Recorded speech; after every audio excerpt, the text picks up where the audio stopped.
Man, what is up, YouTube? It's your boy G-reg. We are back, man. We are back with another video. Parents discover teen son's horrifying secret. By explore with us. We are subbed. Everybody go sub up to him and enjoy the video. There's an arm, there's another arm, there's another one. Parents have some concerns of some stuff they may have found in your room? Yeah, I believe so. And what would it be? A human head and hands.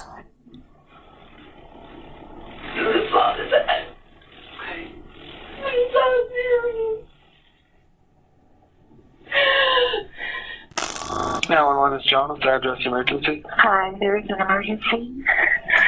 I found something in my son's closet wrapped in a plastic bag. Okay, what was it? Michael Myers. It's a what? Hey, Mike, I'm not trying to change the subject or anything. Mike is the GOAT. Michael Myers is the GOAT, bro. I'm just throwing that out there. Mike is the GOAT. It don't matter if Michael Jordan or Michael Myers. They're both the GOAT. On March 1st, 2021, police at Grand Junction, Colorado received this chilling 911 call. A mother has just discovered a disturbing secret hidden within her son's closet. Even more terrifying, he's currently just outside the house while she makes this call for help. Why do you think it's that? Because it looks like it's all an ear. Is it bloody or does it like anything like that? Did you need to come? So I had to take a picture and send it to you. What's the address? For real, bro. What's this dude on? Like, I swear these cops be trying to kill these people. They be in the middle of getting kidnapped, right, on the phone with the cops, trying to be quiet. Yo, my kidnapper's, he's taking us. Oh, what does he look like? And then, oh, what kind of car? Like, bro. The dispatcher tries to get as much information as possible to make sense of this shocking call and give officers an idea of what they might be walking into. Is your son there now? He just pulled up. We wanted to make sure he was here before we called. How old is he? 19. He's had a little bit of a fascination with the morbid, but he was channeling it, I thought, into becoming a crime scene investigator, but not so much. Do you think he's going to be cooperative with us? I don't know. I don't think he'll be violent. Something back from his friend's house. Does he have any weapons in his room, or do you guys have any in the house? I don't know. I think that he has a shotgun, but we can certainly remove it immediately before he gets in this room. He's out by the car now, so. Is the bag still in the closet? No, it's in my kitchen sink. And there's a secondary bag that I have not opened. It's currently covered with a towel. And there's a second bag? Yeah, there's a second bag, though. I don't know what's in it. I didn't open it. I'm sorry. Did he take the second bag out of the closet? I took the second bag out of the closet and put it in the sink. Where's Brian now? I think he's still outside. And you're in the backyard now? I am, yes, because I don't want him to hear me. Despite the horrifying nature of this call, police could not have anticipated the twisted tale of violence they were about to embark on. Nor did they have any idea just how shocking the motive behind the inexplicable horror would be. One day prior to responding to this harrowing incident, the emergency services had attended to a rather unusual call at 2 a.m. on Sunday, February 28, 2021. 19-year-old Brian Cohey Jr. is having a bad night. As officers arrive at the Blue Heron boat ramp, they can scarcely believe their eyes. The majority of the following footage has never been seen before. It's been analyzed by a qualified team, including a licensed professional counselor, a licensed clinical psychologist, and a former detective, former licensed polygraph examiner, and former hostage negotiation commander and instructor. Damn. So these smart-ass motherfuckers. How can we call a tow for that? I don't know, because he'd have to get in the friggin' water. Yeah. Well, duh. There's suits to get in the cold water, you stupid fuck. Stupid-ass cop. Photo of the car because they think they might be able to pull it out. Okay. So you're already in contact with them? Yeah, but I only have like 10% battery left on my phone, and now he wants me to text him a photo of the car, and I'm like, oh, good Lord. I can take one and text it to him for you if you'd like. Oh, that would be fantastic. Thank you. It's not every day that police officers see a car floating in the Colorado River.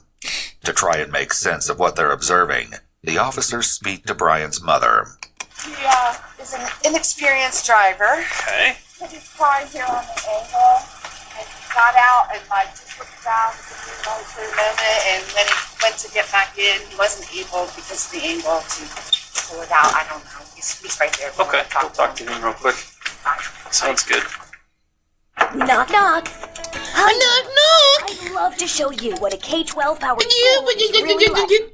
Officers decide it's best to get the story straight from the horse's mouth, and 19-year-old Brian has no choice but to own up to his mistake.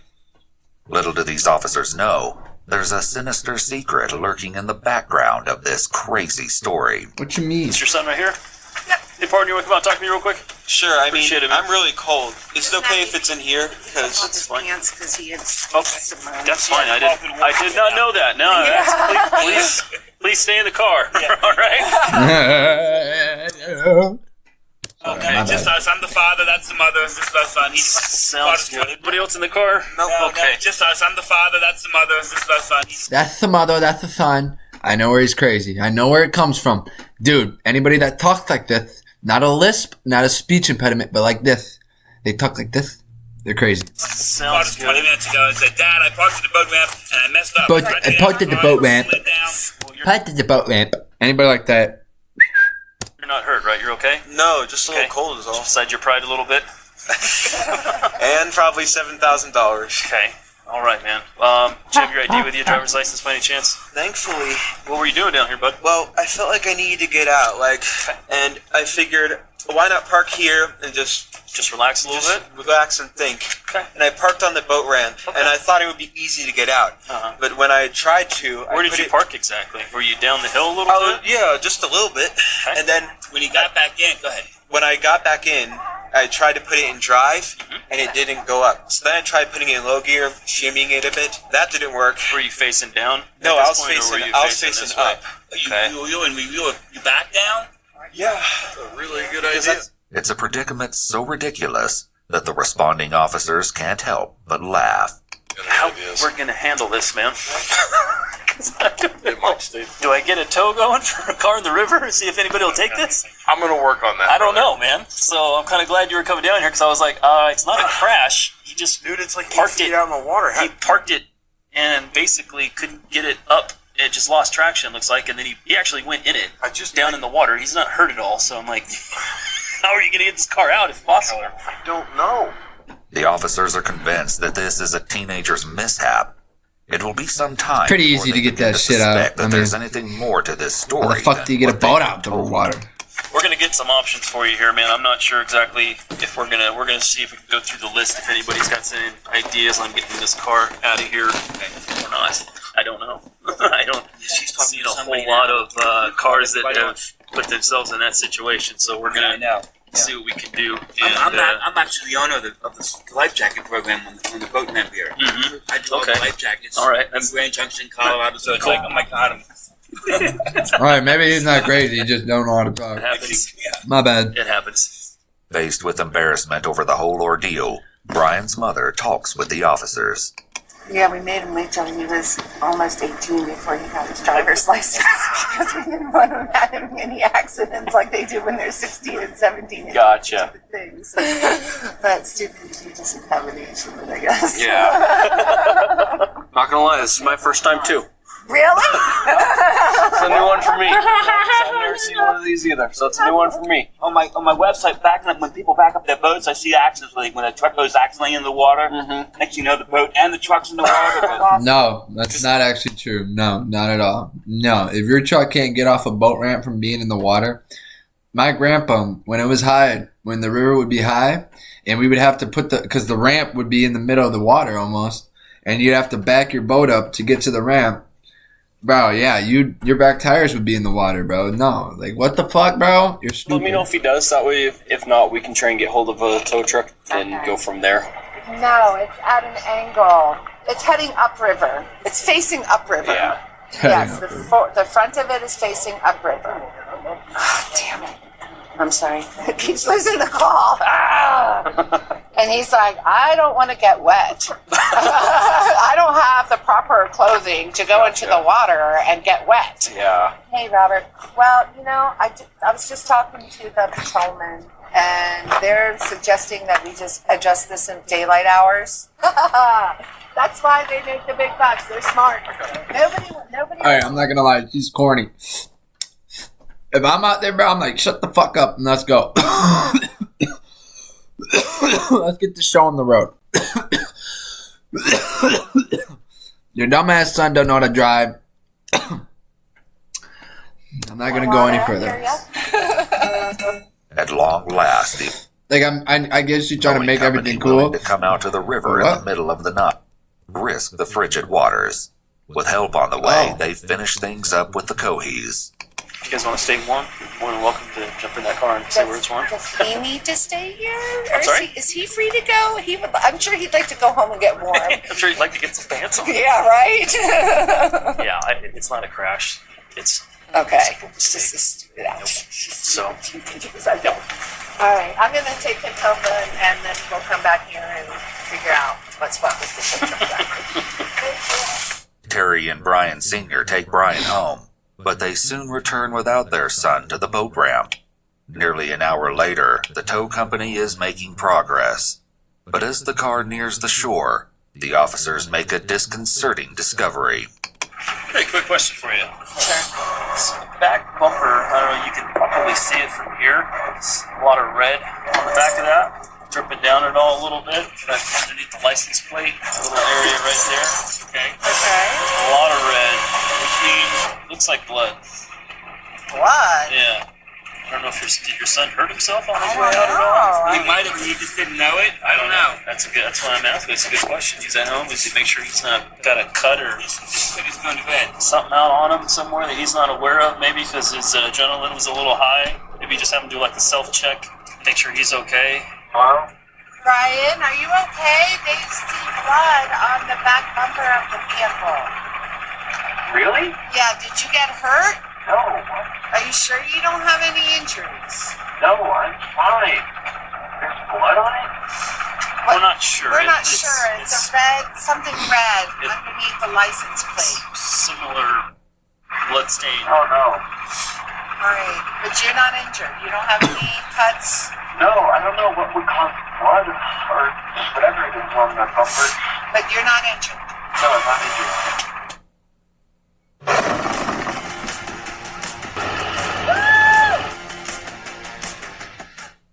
Officers may have some concerns about the mysterious red substance on the bumper, but they release the car into the Cohees' custody.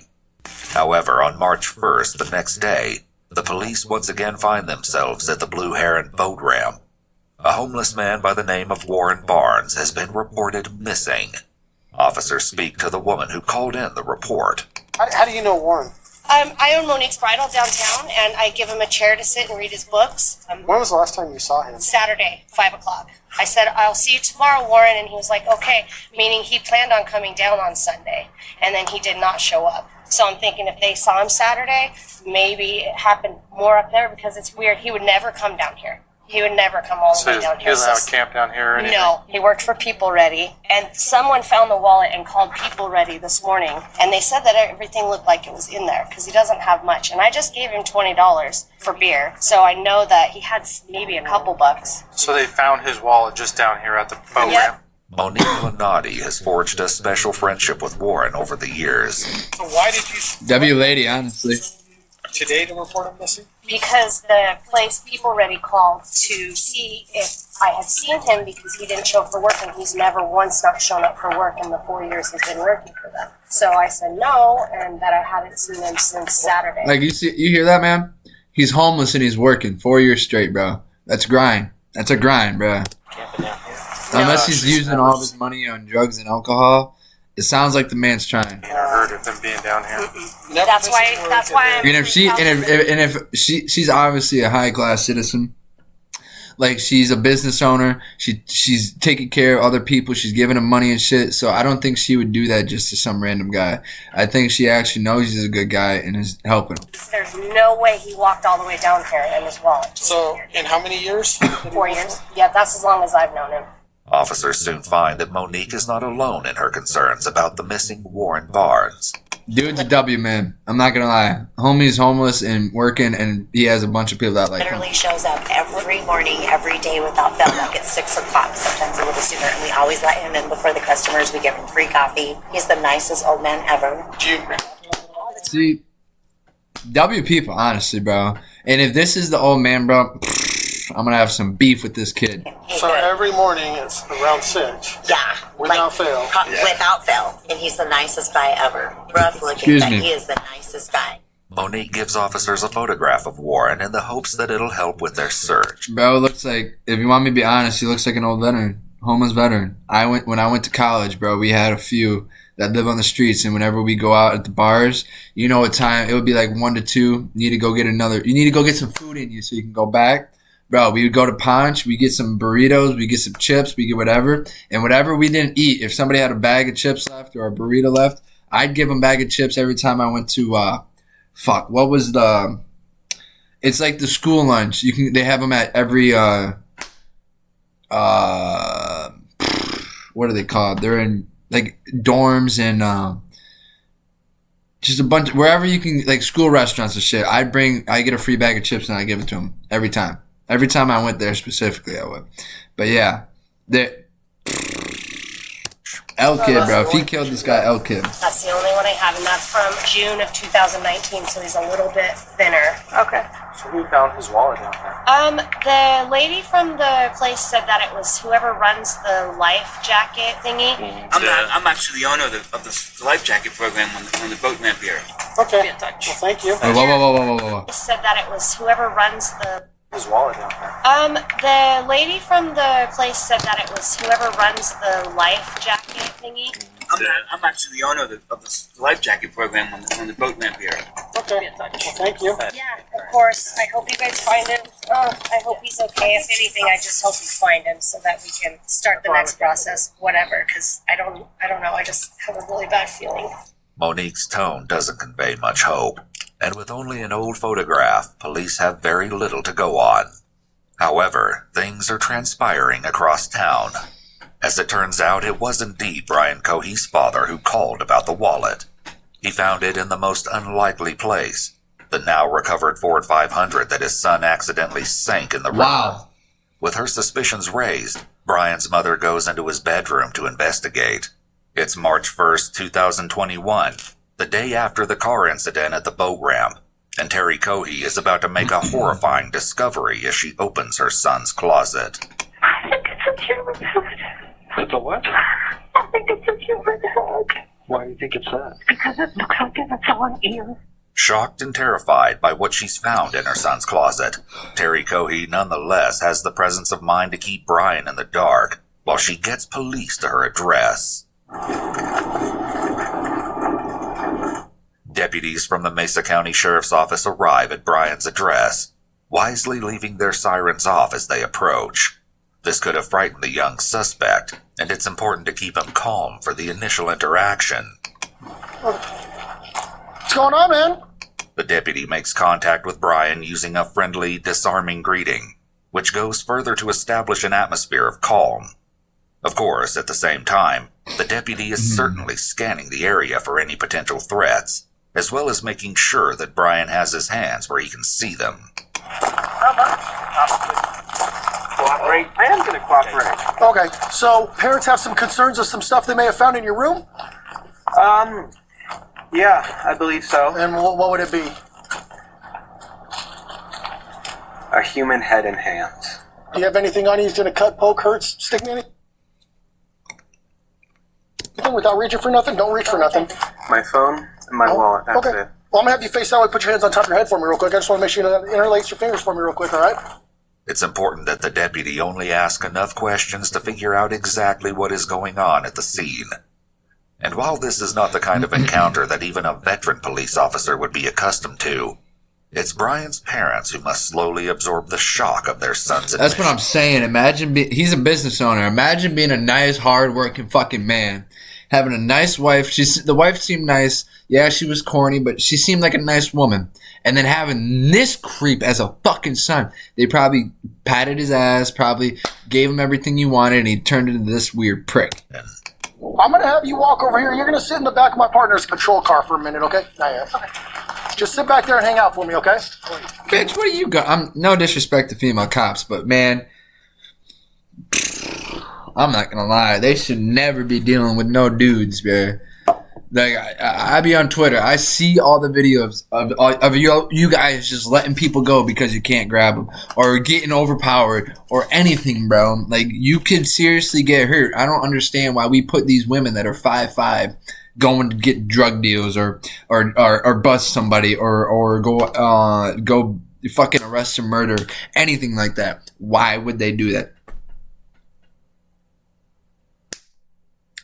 For me, I'm not. If I'm the chief, I'm not playing around. I'm sending my biggest men. I would look at, because I don't know all the crimes and all that shit. And if it was a certain, there'd be levels. And if there was a level to it, automatic. I want my 6'6" big boy. Come here. I want my Green Berets. You up front. I want my Navy SEALs. You up front. Everybody else behind. Follow them motherfuckers. They've been there. They know what the fuck they're doing. I trust them. Other than that, man, if it's like a simple, high school party bust, cool. Go send the female. But like, I'm not trying to be disrespectful. I'm just trying. I see the videos. I've seen videos of these women cops get beat up. Like, and I mean, I don't like seeing that. Like, what the fuck, bro? Like, what? Why? I don't know. I don't understand it, bro. You think people enjoy seeing the criminals get away? You think we like that? No, we don't like that, bro. Like, what? You walk me inside, please. Just walk you off and just tap me a bit. Okay. Let me do it. You go inside. Look at her, man. Like, look at that. I'm getting goosebumps right now because I'm pissed. That's terrible. Look at her. Can I go in there and verify here first? Oh, yeah, please. We haven't seen it. Yeah, we haven't. Look at that, bro. Look at that. Oh, my God. That pisses me off. Because his parents just seem so nice. His mom is heartbroken. Literally heartbroken. She has never felt this in her... Oh, kid, bro. Dude. And I'm assuming that's her other son just standing there like he doesn't know what the fuck to do. What has she done when you fucking cried? What has she done to you when you've been fucking sad? She's nurtured you. Go over there and fucking hold your mom, you bum. You got, like, come on, bro. Just make sure that guy goes. There you go. There. Comfort her. Jesus, man. It's really not that hard. It's really not. I need a blanket. What happened this weekend? She said there's a bag in this closet, and she opened it up, and she called me and said, "Get over here right now." The deputy correctly asks for permission to enter the house so that he can confirm the grim... Yeah, I'm not gonna lie. These cops' this video seem very professional, and I feel like they like chill. They're just they know what they're doing. You know what I mean? They're not rookies and they're not dumbasses. Contents of the kitchen sink. To everyone who finds joy, wait to see you again at Culver's. Yeah, you're never gonna see me again at Culver's. It's fuck Wisconsin. I'm just kidding. Culver's is gas. We didn't want him to run. I don't want to look at it.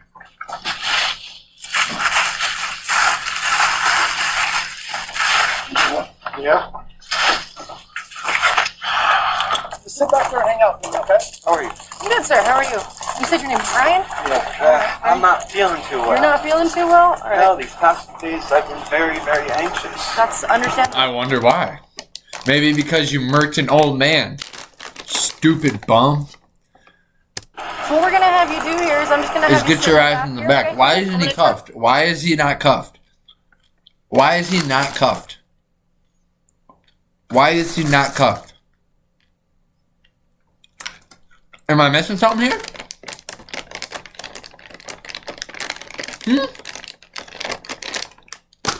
This is why motherfuckers say white privilege. Because I've seen how many drug busts.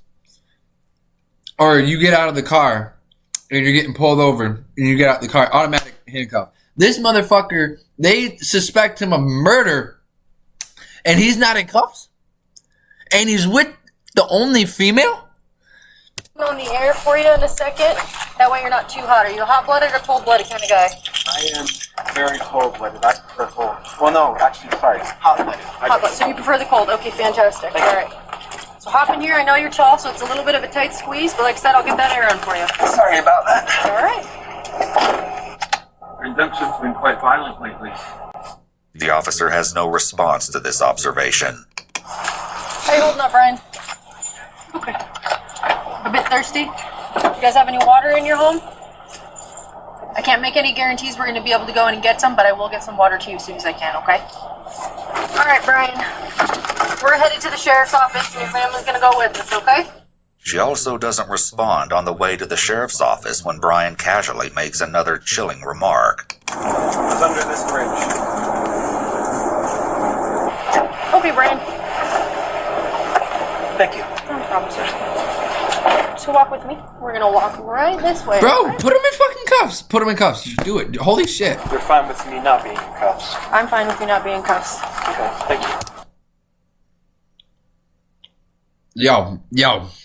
Am I missing something here? All right, Brian. Open this door for me, please. Just walk forward for me, Brian. Oh, I should have a mask. You're okay. Don't worry about it, okay? Keep on walking. Keep going. Baby, let me love you Hard left. Right here. down. Sorry. All right. So have a seat, and we'll be with you in a moment, okay? Thanks, Brian. With Brian situated in the interrogation room, investigators speak with his parents to find out what happened that harrowing morning. I'm right here.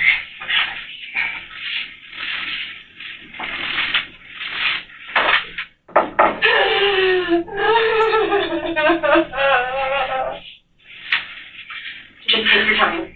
Take as much time as you need, okay? So I know very little about what's going on today. So, what started all of what's going on? Terry relays the incident at the boat ramp. So we have the car towed back to address, and of course with the battery being wet, nothing was operating. And so my husband was cleaning out the car because he was going to take it into shop to see if they could maybe salvage it. Okay. And he found the wallet. So he called me this morning and he said, "I found the wallet in Brian's car." Oh, and the officer thought that there was blood on his car. Okay. The night that it was in the river. Okay. The scene, and he had just had a procedure done on his armpit a few days before, so I thought maybe the adrenaline opened that back up, and that's where it came from. I don't know. And he said, "I don't know where it came from." And he took special effects class last summer, which involved fake blood. And he's like, one of those fake blood containers first in my trunk is probably that. And I was like, okay, that makes perfect sense.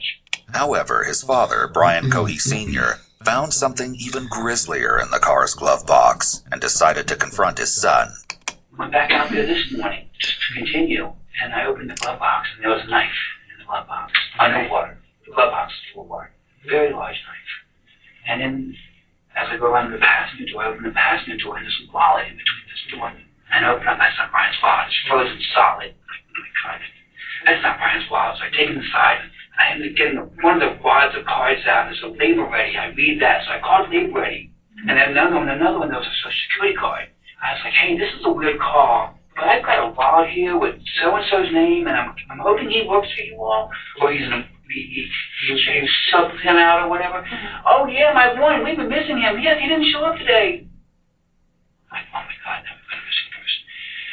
Okay, well, I found his wallet at Blue Hen Boat Ramp. So here's my name, here's all my information. If you get a hold of him, tell him I've got his wallet here at my house. Okay, so I left that like that. Called Brian. Brian, what's going on? Why is there a wallet in the car? Oh, I found it down at the boat ramp when I was down there walking around. And he was so sincere. I took it all. I want to believe him. This is my son. Sure. We found out what Brian happened, and all this going on in the last 2 days. How come you didn't tell us about the wallet? Dad, I was just so excited with all the goings on. My car getting totaled because it's wet now. It won't start. I didn't think about it. I didn't think it was important, Dad. I'm like, Brian, who is this one whatever guy? Dad, I swear to you, I only know one more. He's my school friend. It's not him. I believe him. There's blood on the bumper. Right? I'm like a smear of blood. And I'm like, that didn't come from that cup. And I asked him, Ted, why?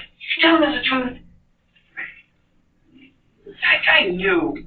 I didn't want to believe it. There was something was going on. Had that gut feeling. Despite the red flags, the family put the strange accident at the boat ramp behind them. But no one was prepared for the spine-chilling discovery Terry made the next morning. I was in his room, cleaning up, putting some things away. And he has a Rubbermaid container in his closet. So I just kind of started digging through and going, what is this? And I saw a plastic bag, a white plastic trash bag. And I was like, what in the world does he have in here? And I picked it up and it was heavy. And I held it in my hand and I was like, what in the world is this? What in the world? Is it like maggots covering something? Or I don't know, I better take it in the sink. I carried it out to the sink and it was double bag. So I ripped open one bag and I saw and I went,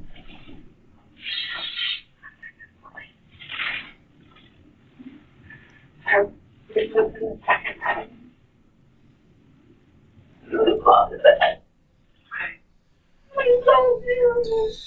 Hi. This woman should have never seen anything like that in her entire life. She should have. I feel for that lady. I really do. I feel so sorry for her and her family and her husband. And honestly, her other son, I think that's her other son, the all dark-haired, I think that was him. That's terrible for them. Having to accept the fact that your relative, your son, your brother, whatever, is a crazy lunatic.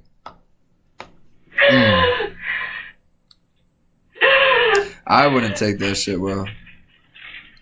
I'm not. I didn't open the second bag. I called my husband.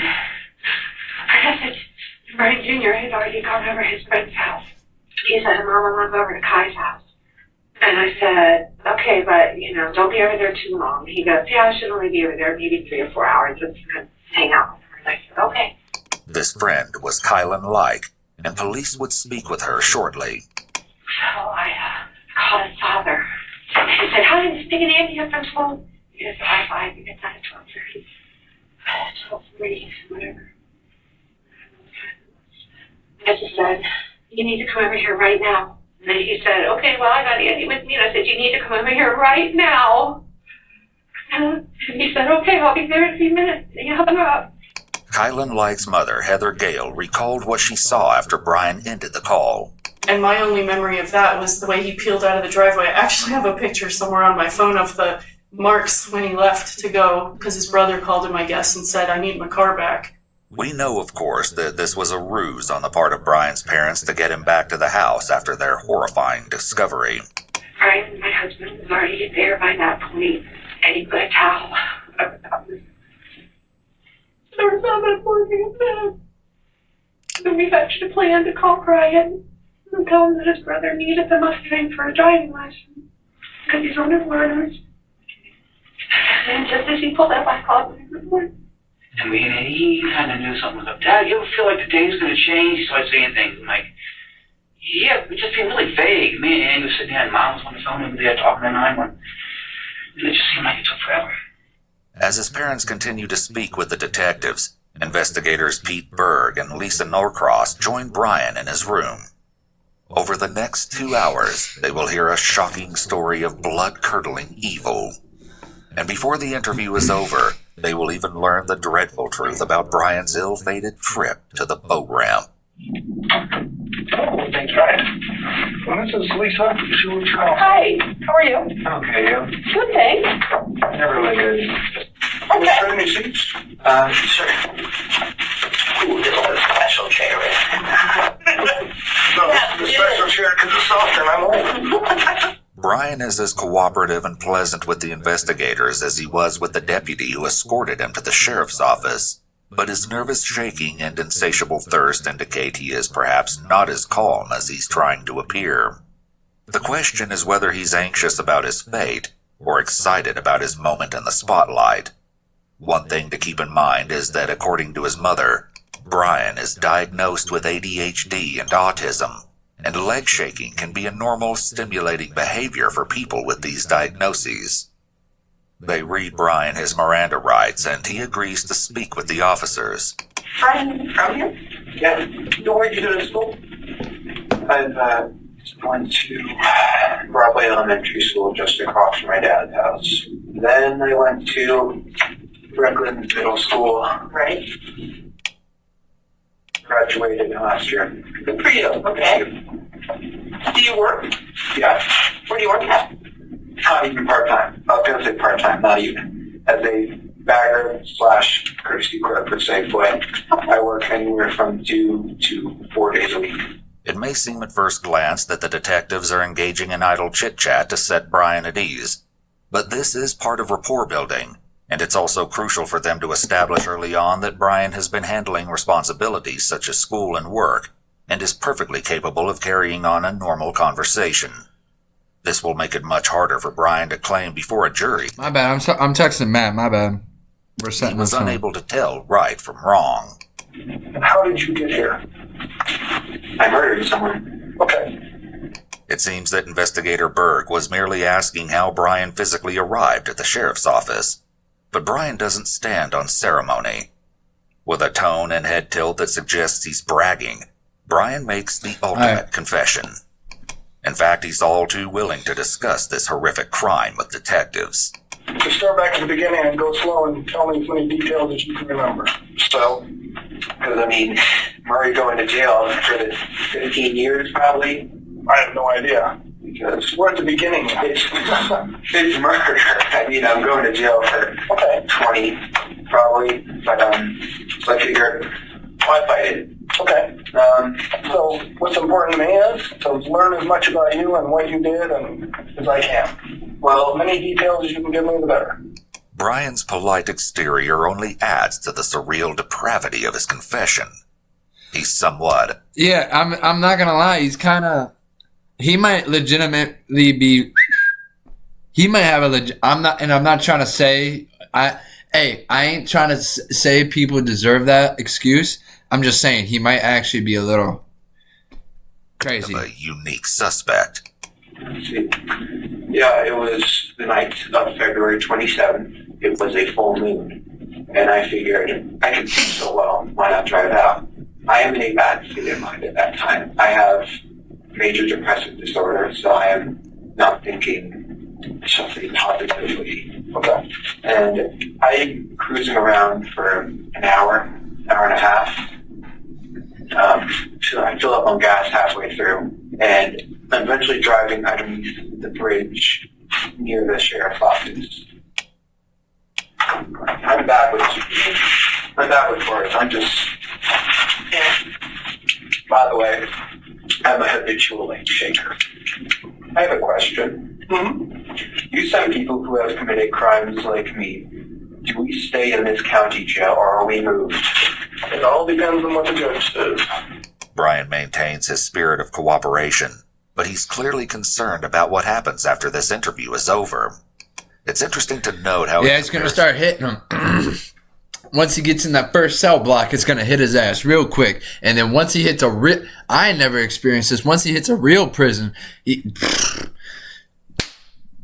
motherfuckers are going to find out about the case. They're going to find out about who he killed. They're going to find out what kind of man the dude was. And they're going to find out he was homeless that was working his ass off and the community loved him. They're going to they probably, like, I'm not going to lie. The homeless dude's probably been to jail. Like, a majority of homeless people go to jail just because of the fact that it has food and it's a shelter. They will commit a crime. They will go walk around drunk just to go to jail. And I'm not lying. They have shelter. They have food. They don't give a fuck. They get books. Perfect. That's all they need in life. And they might, some of them might know him. So to others with the phrase, people who have committed crimes like me, almost as if he has joined an exclusive club. So we were at the bridge? Yes, I was at the bridge. I was cruising.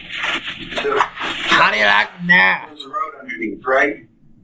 Under the overpass. And I was driving along, and I see a shape here on the railway track. So I'm like, oh, Interesting. So I go up, and as I'm looking, I see a large thing wrapped in a canvas.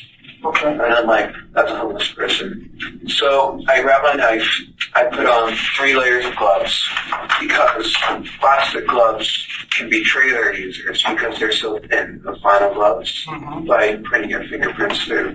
So I put on 3 on one hand, I took the knife, I pulled back the canvas, and I stabbed his neck. Okay. He was panicking at first in his old man voice. He was in his 50s. I know why I call him old man. He was saying, "What are you doing? What are you doing? Why? Why?" And I just kept on stabbing his neck. Is it okay if I do a demonstration? Oh, yeah. This is him. I was strapped on top of him like this. Okay. And he couldn't fight back. He was saying, and I stabbed his neck. Okay. He was panicking at first in his old man voice. He was in his 50s. I know why I call him old man. He was saying, "What are you doing? What are you doing? Why? Why?" And I just kept on stabbing his neck. Is it okay if I do a demonstration? Oh, yeah. This is him. I was strapped on top of him like this. Okay. And he couldn't fight back. It was actually surprisingly easy. I was really breaking the sweat. I thought, oh, this guy, he's going to be tough. But no, it was actually surprisingly easy. And during the time, I was growling and making the animalistic noises.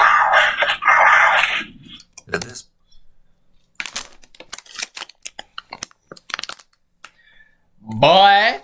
Man, the shit, I would have bullied the fuck out of this kid in high school, man. Man, bring bullying back. Bring that shit back. The horse girl, the horse boy, the cat girl, the cat guy. But not in my school. Not when I went to school, we got in trouble for bullying. Yes, bro. And I'm bragging about that shit, bro. Because guess what? We got too many fucking freaks in this world, man. They're getting too comfortable.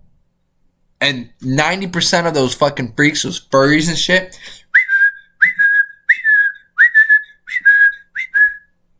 anybody that switches their gender,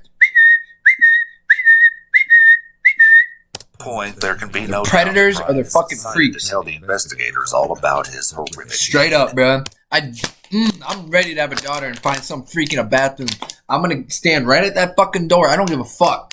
I'm gonna stand at that door. I'm gonna hold the door open and I'm gonna let her go in and I'm gonna watch her look at every stall. I don't give a fuck, bro. I don't. She's gonna look in every stall and tell me, yes, safe. Nobody in here. Nobody in here. Nobody in here. And if there's somebody in one, she's gonna look down at their feet. And she's going to let me know. I ain't playing that shit. I'm really not playing that shit. I don't give a fuck, bro. I hear a scream, boom, it's on. And I don't care. Yes, I'm murking them. I don't care, bro. If I hear my daughter, I already know when I have a daughter, my brain is just going to completely change. Not only is and I hope my son, if I have sons and a daughter, which I hope and pray I do, man, I hope my sons, they get my instincts. They just want to protect the females in their family. They will protect the fuck out of them. Court. He's actually reliving the murder and relishing the memory, demonstrated by a smile. As for any question of this crime being premeditated, Brian admits to having put on 3 layers of gloves, which he already had with him. The whole ordeal lasted about a minute and a half. Okay. And when I was finished stabbing him, he took out his last breath, a grunt, and his head was halfway cut off in stabs. All the while, no, actually, after I killed him, I just couldn't stop saying, stinky, dirty, dirty, stinky, stinky. I wasn't smelling anything, but... In an eerie coincidence, on one of his social media accounts, Brian identifies himself as that stinky boy, registered under his email ID. And why would you say that? I don't know. Okay. But you remember doing it, so... Yeah. I suppose it was just me speaking out my mind at that moment. It was pouring out of the mind. Were you worried about, this looks like it's pretty close to the road stuff. Somebody seen you or catching you? It was 11 p.m., so not many were driving by. Well, it was behind the pillar. So, here's the road. It was here. So, people would only see a brief thing here and here. So, were you worried about them seeing you? I was worried about one of them stopping. What did you think could happen if somebody... Well, if they looked, well, it was quite dark under there, so they wouldn't have seen the guy unless they looked. They would have seen me holding a bloody 12-inch knife, wearing gloves, and wearing a mask to conceal my identity, a face mask. Okay. So you weren't doing it for COVID, you were doing it to hide your face? Partially. Social distancing. Right. Yeah, but no one stopped. And I'm just like, proves the bystander effect. His laughter and offhand comments speak to his mindset, which is that nothing is wrong. Yeah, Brian crazy. mentions the bystander effect here, which is the idea that the more people there are watching a crime, the less likely that anyone will stand up and do anything about it. There are a few different reasons behind this, but we know that it often occurs because people may be afraid that they'll be judged by the rest of the crowd if they step in first to do something. Ultimately, people are social creatures, and the vast majority of people chose to do whatever the rest of the crowd does. It's a rare person that steps forward alone. I noticed you got a cut on your hand. Is that from... Oh, that was when I was doing gas, when I filled up. What happened was, because I don't want to be seen in a gas station with a knife poking out of my pocket, I put it in the car on the back seat floor. When I'm done with it, I try and grab it, but my hand slips and grabs the blade, and as I pick it up, it slices these 2 fingers. Okay. And then, let's see. Yeah. And then, after that, I stripped his clothes. I cut open his belly to see his guts. They're really pink. Sorry, that was morbid. One of the exceptional aspects of Brian's confession is the level of detail he provides. Together with his casual commentary and jokes, these details convey to investigators that Brian is being fully truthful about what he did. It's also worth noting that morbid humor has long been one of Brian's trademarks.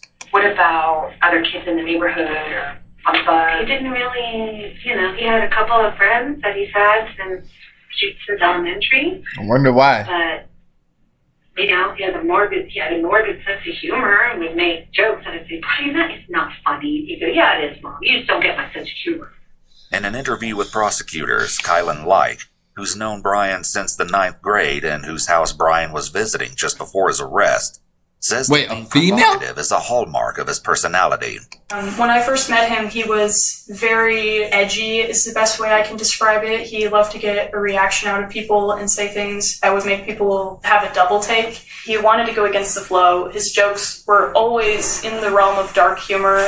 Very rarely did he make jokes that weren't somehow relating to death or violence or destruction or breaking the law or just basically just humor that is considered dark humor. And I know a couple of people personally who just hated him because that's kind of how he is. You either think it's hilarious or you hate it. And that's the people who think it was hilarious was a small percentage of people that unfortunately and embarrassingly included myself. And my very best friend. Yeah, I'm not gonna lie. This female sounds like a man. This ain't no female, bro. This what we were just talking about. Was someone who hated him, and she's a bigger girl, and he would call her fat and call her pig and call anybody who looked like mine, like just. Hey, we bringing body shaming back too, man. Fuck all the fat bitches, man. Fuck all the fat dudes too, bro. If you fat, bro, like I understand there are some circumstances where you can't help it, bro. But I'm not gonna lie, that's like 1%. 99% of you fat fucks out there, bro, don't have to be fat. And if you're okay with it, then you're okay with it. But don't pass that shit on to your kids. And don't try to make it like a norm, bro. Like, what? Why do we have fat models? There's no need for that. Spiteful, I guess. Just trying to, like I said, get a rise out of people. Kylan Like is not the only one who noticed Brian's love of sick humor. While in a youth diversion program 2 years earlier, Brian asked the other teens if they enjoyed a snack known as crispy meat bites. He joked that the recipe involved running your cat or dog through a meat grinder and then frying them up.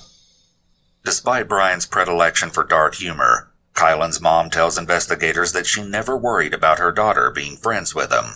He didn't seem scary to me at the time. He just seemed unusual. Like, in the way that my nephew and other people I know that are on the spectrum are just a little unusual. Like, not a lot of eye contact, things like that. But he never struck me as scary. Like I said, I actually let my daughter and her friends, not that I was in charge of her friends, but I let her sleep over at his house, like a month, 2 months, whatever, New Year's. And his mom, as far as I know, she ran a daycare, so I thought, good with kids, whatever, Okay. Not only does Brian's mom run a daycare, she runs it out of her home. Upon discovering the severed head, Imagine one of them fucking kids find her son's closet that afternoon, she had to scramble to get parents to pick up their children before calling police. And I sent home all the children. I had a few little kids over, but I was watching. So I called their parents, and they said, "This is a family emergency. Please go pick up your children right away. They're safe. They're not hurt." Parents came.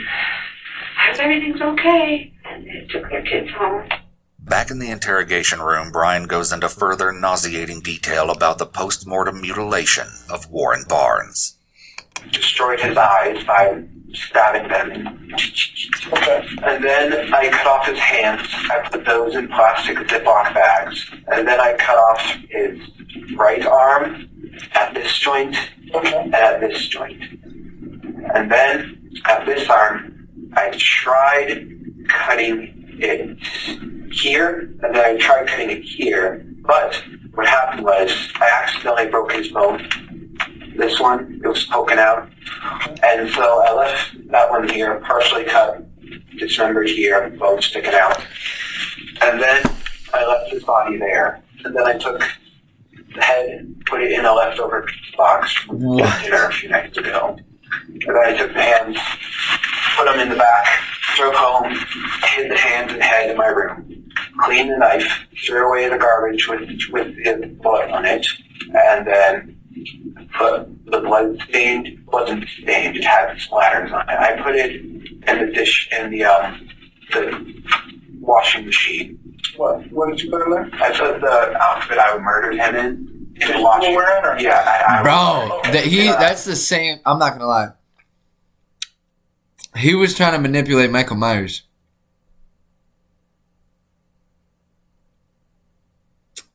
That's the same shit Mike wears, bro. Washing machine, put it on high speed. Same knife.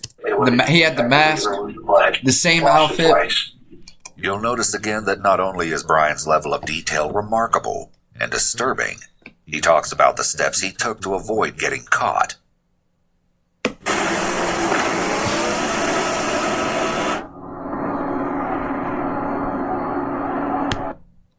These will undoubtedly be important elements to any eventual prosecution as it goes to establishing his state of mind. I can back up just so I don't lose track of where my mind is.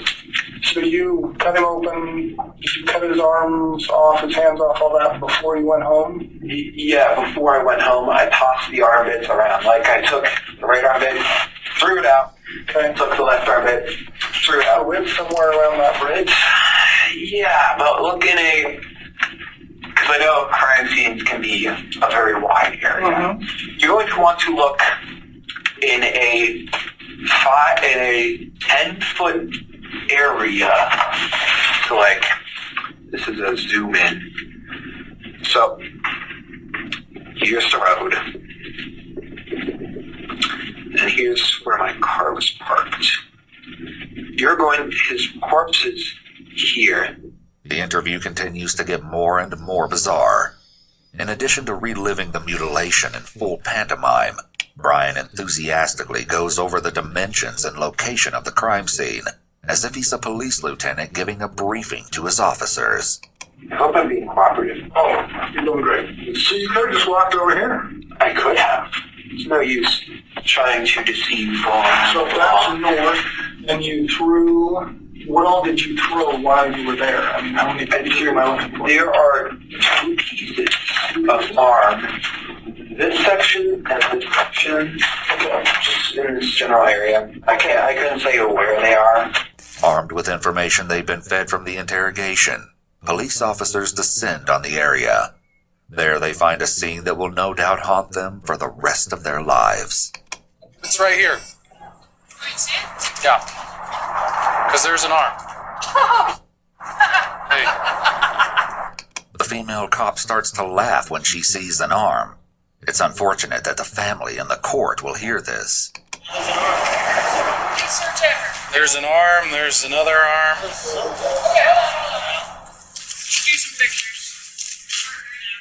There's another one. I don't have a clue. This is like something out of TV. Yeah. Discussion with the deputy chief about how these kids don't have any, right, here's a leg. It could be the upper arm or a leg. Well, there's 3. There, and there. Pieces down there. I mean, we get the lab out here. That would be the best thing.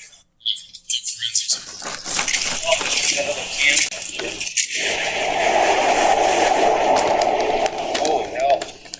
As police officers less than half a mile away take measure of the bleak crime scene under the bridge, Detective Norcross probes more deeply into the whereabouts of the rest of Warren Barnes' remains. You took, was it the head and the hands? And what did you put them in? Well, there's a 3 rule for bodies. I like to call it the 3 rule. Okay, tell me about that. 3 days, the body starts to stink. No, 3 hours, rigor mortis sets in. The body stiffens. 3 days, the body starts to stink because of decomposition. 3 weeks, the body is starting to seriously decompose. Right. 3 months, the body is unrecognizable. 3 years, it turns into a skeleton. And may I ask how you know that? I've always had a fascination with forensics and with anatomy and physiology. That's something I made up. That's something I don't want to sound like I'm inventing something. But that's why I coined the 3 rule. You kind of remember it that way. Yeah. That's your way of remembering Is it accurate? Well, somewhat.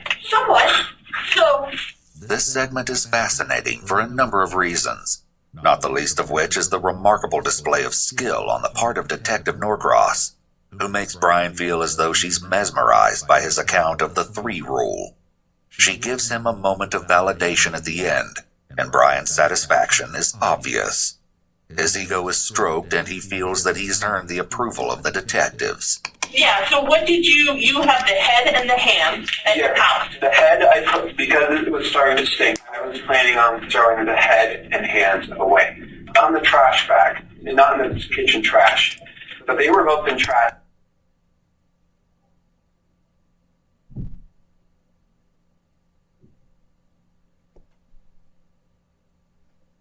bags. The head was in a trash bag. I tied up the trash bag.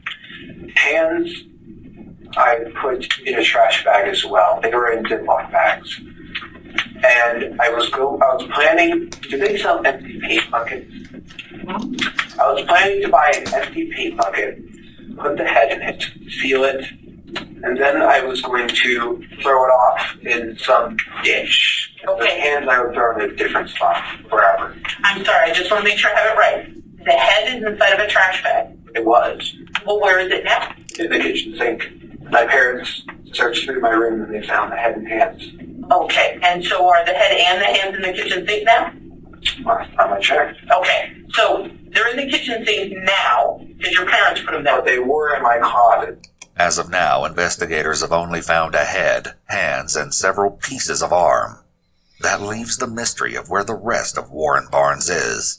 What exact kind of trash bag? White. White, like a kitchen one, or what? Like a kitchen okay. White kitchen. That you put in a trash can. Yeah. And then what about the hands? They were inside Ziplocs, you said. Both in the same. Both in a different trash bag. Okay, the white kitchen trash bag. Yes. But now they're in the kitchen sink. Yes. And you talked about cutting. I used to be a cutter. I know it's not easy. Just cut off hands. Oh yeah, it was with the knife. I was just. So did you practice on anything else? No. How did you know how to do it? No, I just went along as a process. The bones, I just pressed the blade down and went. Sever them at the ligaments. Okay. And how hard was it to do that? To get them actually? Not particularly hard. I was just more frustrated that I broke this bone. So if you hadn't got frustrated, what was your... I mean, it sounds like what you did, we know. Did you have a different plan? Why did the original? Because I always wanted to know what it felt like to cut up someone. Okay. So, just... So why did you stop? Where did you stop? Because the arms were... That's it. And that's all I wanted to know was like cutting off a limb. And I'm just like, okay. Again, the mind reels when confronted with the nonchalant attitude Brian has toward discussing the murder and dismemberment That shit's of a crazy. human being.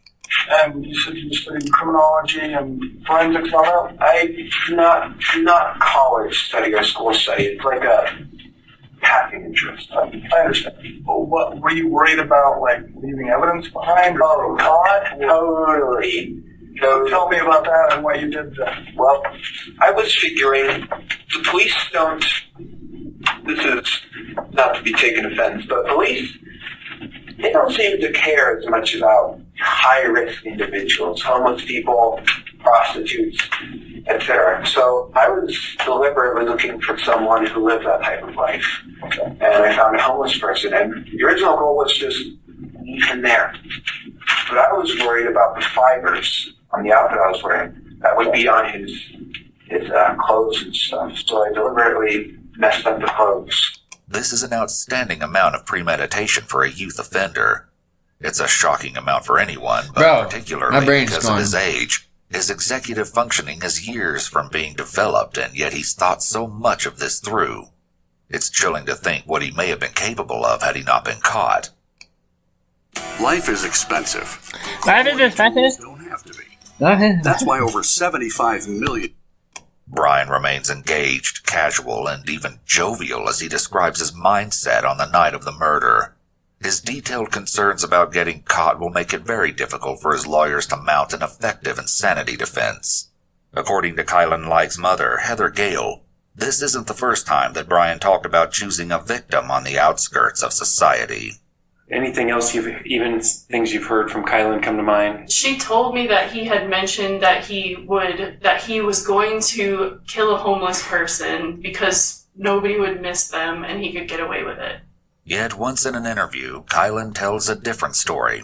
He never talked to me about wanting to kill a homeless person specifically, but he definitely talked to me a lot about, killing. And I was actually surprised because I figured that if he was going to do something like this, that it would be on a larger scale. I thought he would, I don't want to sound vulgar, but I figured if he was going to snap, it would be like shooting up a store or something similar like that. And he had mentioned, not liking his neighbors, so I thought maybe something would happen there. So I was surprised that he had killed someone, but I was also surprised that it had only been one person. So how long have you been planning or looking for someone to do this with before you found this guy?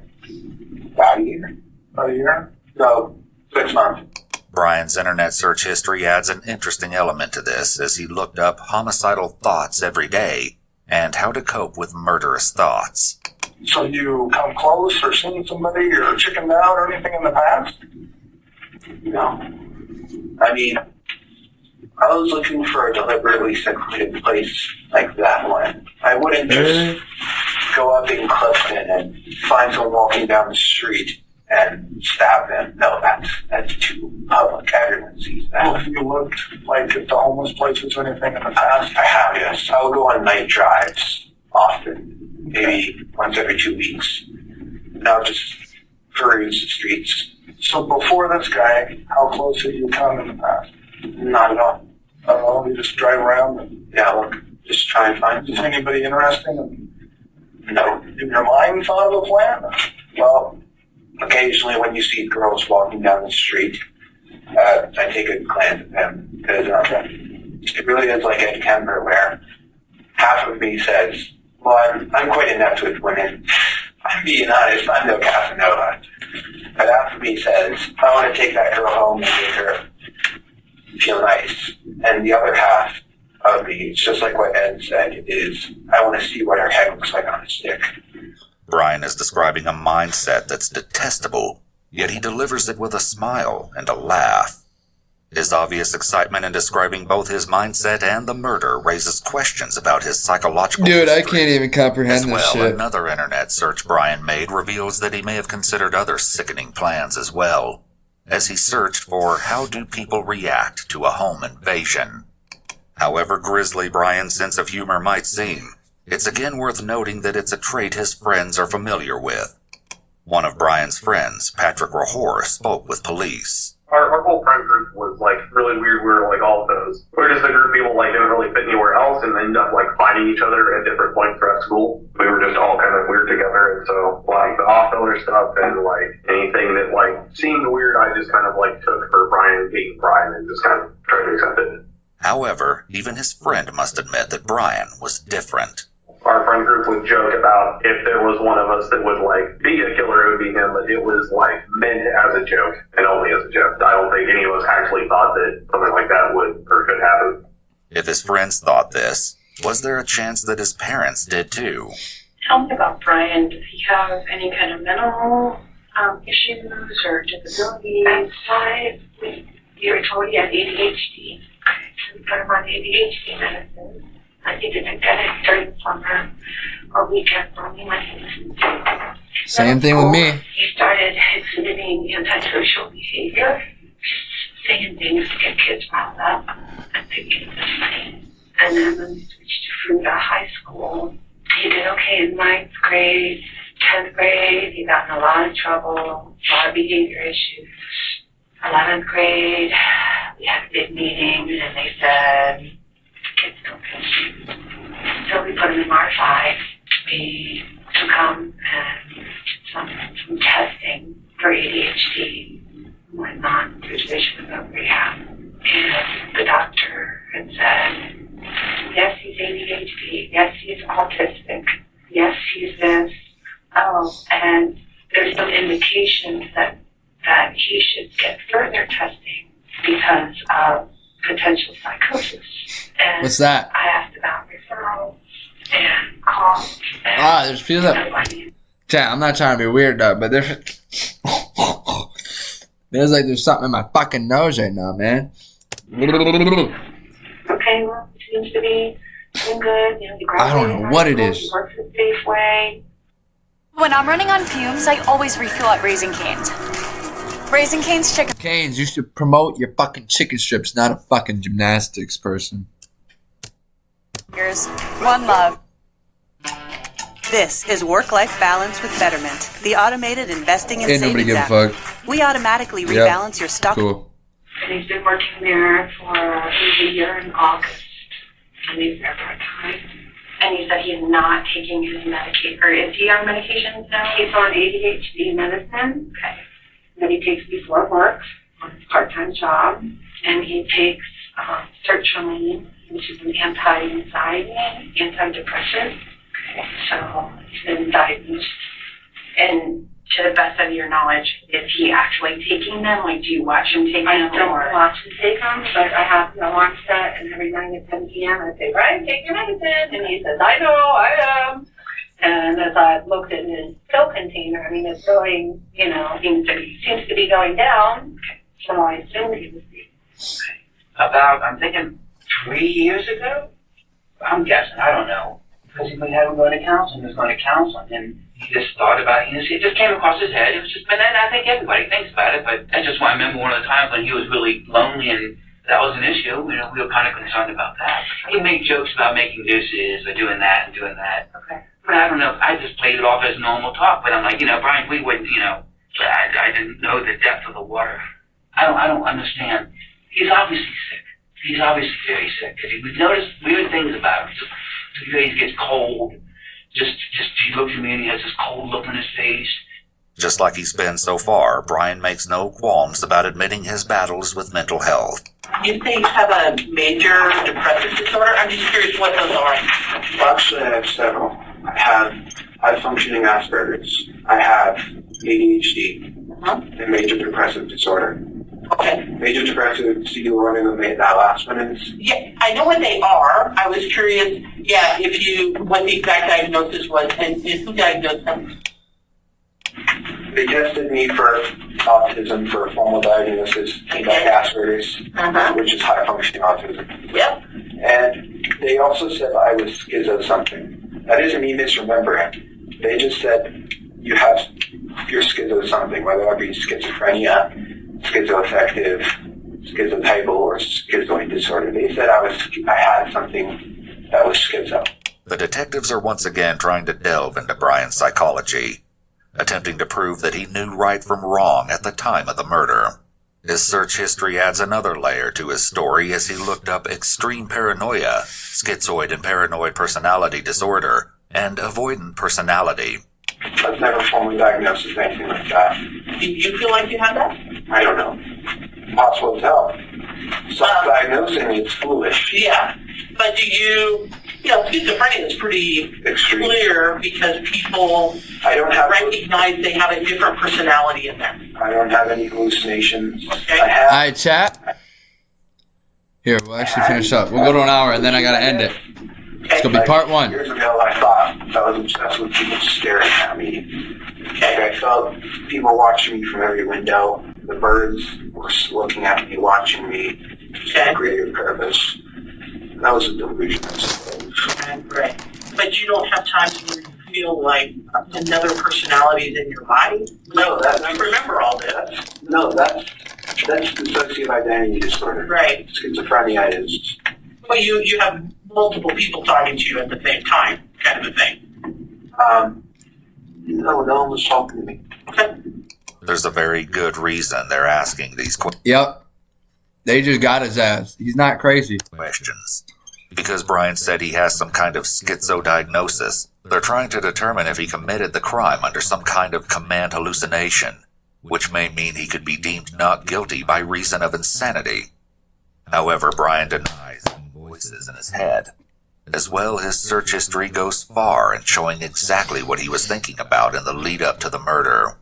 One day before and again on the day of the murder, Brian pulled up Wikipedia articles for several notorious killers, including James Dale Ritchie, Joseph Christopher, and Andrea Yates.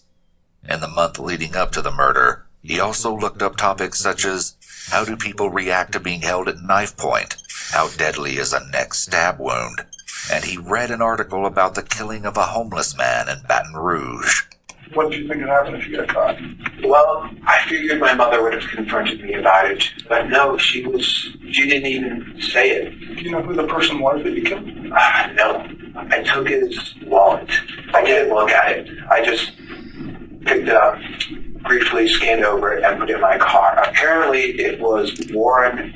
My mom told me this before she found out that the missing person was Warren Brown, born in '63. Brian doesn't seem particularly interested in knowing more about his victim, and the detectives turn Brian back to the subject of the evidence. So, we talked about the stuff there we're going to go look for. Your mom's off in the sink, apparently. Yeah. The knife is where? My dad found it in the glove box. I don't know where it is. What did the knife look like that you found in the... You know when you buy like a 10-piece knife set, the biggest one in there? Okay. I think when we moved to Jerry to the daycare, we probably bought all new kitchens, and I think he just took it out of the kitchen. Because we found it in his car before. Brian, you don't need this. That I do. I don't trust anybody.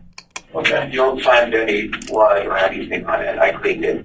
All of his belongings, except for his wallet, are right here. And his head in his hands. His head in his hands are at the house. Any reason you were wearing a dark blue one-piece jumpsuit? Do you know the movie Halloween, Michael Myers?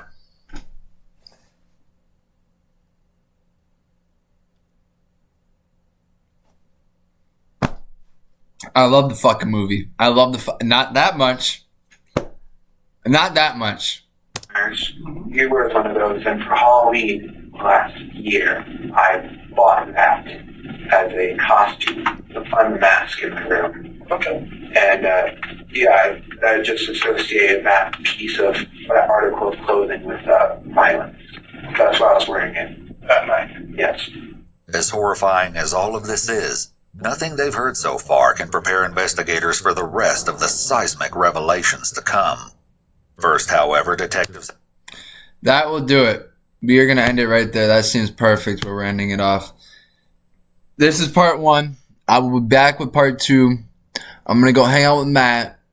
I'll be back and we're going to go streaming later.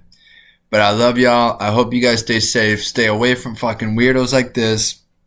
And if you're watching this and you want to know what happens, go click part 2 because these are going to be posted together. Love y'all. Stay safe. And follow God.